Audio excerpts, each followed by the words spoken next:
Snow and ice across the south, deep freeze from Illinois all the way to Maine. Ginger is tracking it all for us. Good morning, Ginger. Hey, good morning to you guys. You know, I am about ready to stop stepping outside and having tears come out from the wind and cold. It is now 4 here in New York City. The wind chill is sub-zero, and we are not alone. People from Maryland all the way to New Hampshire sending me pictures of their dashboards and saying, seriously? Look at this. It feels like 20 below in Binghamton. Erie, 19 below. Already broken records from Pittsburgh back to Indianapolis this morning. And yes, then we talk about the snow and ice in the south. That picture was just from north of Austin, Texas.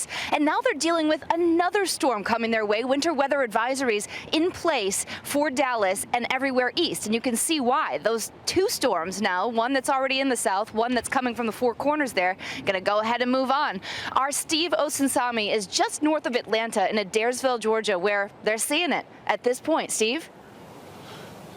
Good morning to you, Ginger. What started off as freezing rain has now turned into ice and then snow. Across North Georgia alone this morning, classes at nearly 100 schools are either canceled or delayed. Overnight, white-knuckle drivers losing control, trucks, cars, and even planes slipping and then crashing.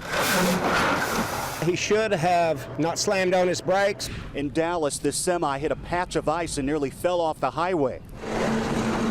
And at the Dallas-Fort Worth airport, the ice led to thousands of canceled flights, and then this. An American Airlines jet sliding off the runway. 68 passengers and crew were frightened, but were unhurt. Thank this everlasting winter for hundreds of accidents Monday. This latest Arctic blast bringing dangerous travel from coast to coast.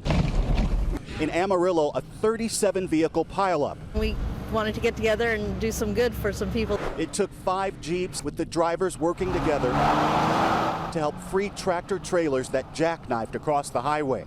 We freed the highway, so that's a pretty good accomplishment. In the Northeast, the falling ice is crashing onto cars. I'd say a foot long, probably half a foot wide like this. This man was hurt when a large piece of ice fell off a truck and into his windshield while he was driving. He needed 30 stitches and is recovering this morning.